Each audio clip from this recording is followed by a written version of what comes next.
Case में करीब दर्जन भर देसी बम मिलने से सनसनी फैल गई कि मौजूदगी से बम निरोधक दस्ते को बुलाया गया। फिलहाल सूटकेस के मालिक का अब तक कोई पता नहीं चल पाया।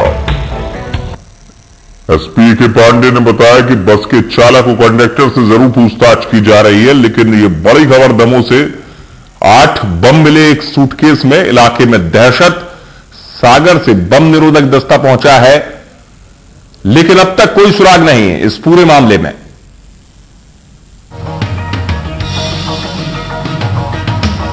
आठ बम मिले हैं, लेकिन एक सूटकेस में यह बड़ी खबर आपको बता रहे हैं दमोह से।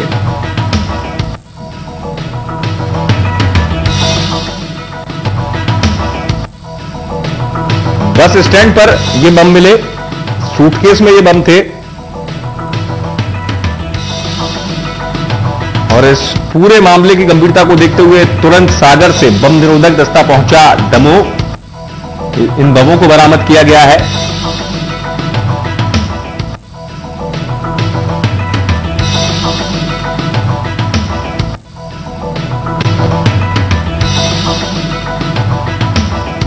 तस्वीरें आप देख रहे हैं, ये बस स्टैंड का नजारा दमोह के, जहां सूटकेस में बम मिले।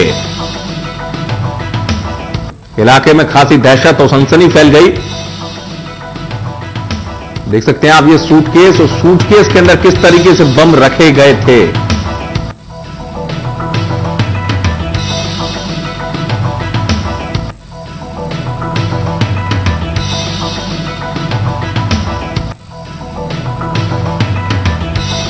दमोह से खबर लगातार आपको बता रहे हैं, बड़ी खबर जहां बम मिले हैं। ज्यादा जानकारी के लिए बात करेंगे हमारे सहयोगी अटल राजेंद्र जैन जुड़ रहे हैं दमोह से। अटल, किस तरीके से अब तक कोई सुराग मिल पाया है? क्योंकि निश्चित तौर पर यह चिंता की बात है, इस तरीके से 8 बमों का सूटकेस में मिलना और कोई सुराग अब तक अगर मिल पाया तो।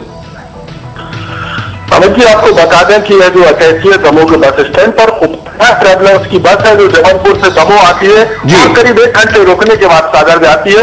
ये बस आज दोपहर में जैसे दमोह के बस स्टैंड पर पहुंची जी, उसके बाद में बस की सभी सवारियां उतर चुकी थी, लेकिन एक अटैची बस के अंदर लावारिस हाल में पड़ी हुई थी।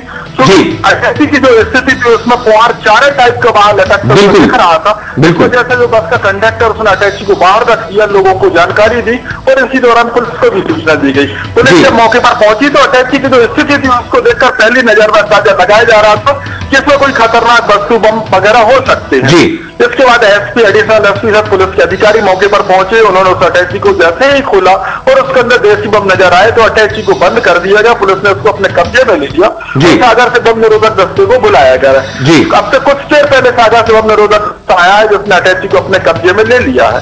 इस मामले में पुलिस जो बस के मालिक है उनसे और बस के चालक परिचालक इन सबसे जानकारी ले रहे हैं कि जबलपुर से इस अटैची को किसने बस में चढ़ाया था। अभी तक इस बात का पता नहीं लग सका है कि इस बस में इस अटैची को किसने लादा था।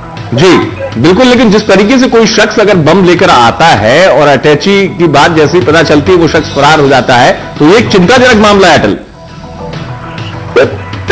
एक चीज तो क्लियर है कि ये बमों का उपयोग निश्चित रूप से कहीं ना कहीं दहशत फैलाने के लिए किया जाता है, उपद्रव करने के लिए किया जाता है। लेकिन चूंकि अभी बम बरामद हो गए हैं तो इस आतंका पर विराम लग गया है। लेकिन पुलिस की सबसे बड़ी चिंता की बात है कि इन बमों के पीछे कौन है, क्या किसी साजिश को अंजाम देने के लिए इन बमों को दमोह बुलाया गया था। जी बहुत बहुत शुक्रिया फिलहाल अटल आपका इस महत्वपूर्ण जानकारी के लिए।